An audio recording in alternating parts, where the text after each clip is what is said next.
Hi, hello. Today we will discuss verb to be fill in the blanks. Okay.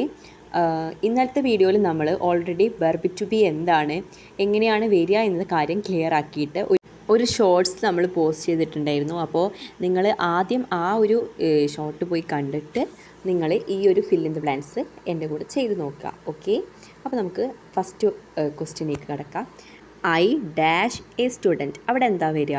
അത് ഐൻ്റെ കൂടെ എപ്പോഴും വെർബായിട്ട് ആം എന്നേ വരുള്ളൂ. അപ്പോൾ ഐ ആം എ സ്റ്റുഡൻറ്റ് എന്ന ആൻസർ വരും.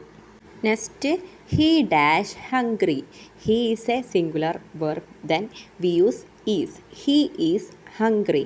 Next, they dash from England. They is a plural, then we use are. They are from England. We dash friends. We also a plural, then we use are. We are friends. You dash a teacher. We know in the യുടെ കൂടെ നമ്മൾ എപ്പോഴും R എന്നേ പറയുള്ളൂ, U is എന്ന് പറയില്ല. Okay. അപ്പോൾ you are a teacher. Next, it dash a tiger. It is a tiger. We can use it is. It is a tiger. Next, she dash from എന്നുണ്ട്, അത് വിട്ടുപോയതാണ്. Okay. She dash from Spanish. അവിടെ എന്ത് വരും?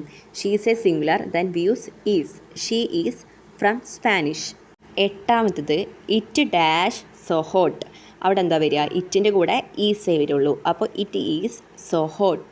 Okay. അപ്പോൾ 9, 10, 11 നിങ്ങൾ തന്നെ workout ചെയ്തിട്ട് നിങ്ങൾക്ക് കിട്ടിയ ആൻസർ താഴെ കമൻറ്റ് ചെയ്യും. ആർക്കൊക്കെ കറക്റ്റ് കിട്ടിയെന്ന് നോക്കാമല്ലോ. ഓക്കെ. Thank you.